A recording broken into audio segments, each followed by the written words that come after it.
રામાપીરની ભક્તિ. પ્રદીપ ઠાકોરની અદ્ભુત યાત્રા. પ્રદીપ ઠાકોર રામાપીરના મોટા ભક્ત હતા. રામાપીરને તેઓ માત્ર ભગવાન જ નહીં પણ પોતાના ગુરુ તરીકે પણ માનતા. દરરોજ સવારે ઉઠીને તેઓ રામાપીરનું સ્મરણ કરતા અને જય રામાપીરની સાથે દિવસની શરૂઆત કરતા. એક દિવસ પ્રદીપ ઠાકોરે મનમાં નક્કી કર્યું કે રામાપીરના દર્શન માટે તેઓ એક વિશેષ યાત્રા કરશે.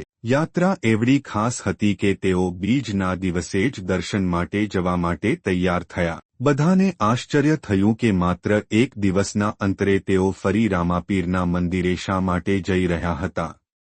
પરંતુ પ્રદીપ માટે આ યાત્રા માત્ર દર્શન માટે નહીં પણ રામાપીર પ્રત્યેની અખંડ ભક્તિનું પ્રતીક હતું. તેઓ ભલે માર્ગમાં થાકી જતા પણ જય રામાપીર બોલતા જ તેઓમાં નવી શક્તિ આવી જતી. ભગવાન પ્રત્યેની તેમની શ્રદ્ધા એટલી પ્રબળ હતી કે બધાએ તેઓને અટકાવવાનું પણ બંધ કરી દીધું. જ્યારે તેઓ ફરી મંદિરે પહોંચ્યા ત્યારે ભક્તિભાવથી તેમના હૃદયમાં આનંદ છલકાઈ ઉઠ્યો. રામાપીરના ચરણોમાં માથું ટેકી તેમણે પ્રાર્થના કરી, હે રામાપીર, તમે જ મારા તારણહાર છો.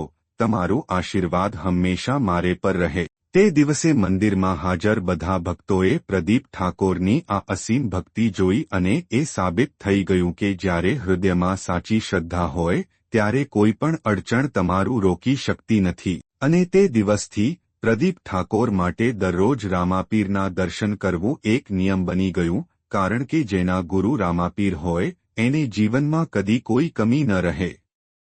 તમને અમારો આ વિડિયો ગમ્યો હોય તો લાઇક, શેર અને સબસ્ક્રાઇબ કરો અને કોમેન્ટમાં જય રામાપીર લખવાનું ના ભૂલતા. જય રામાપીર.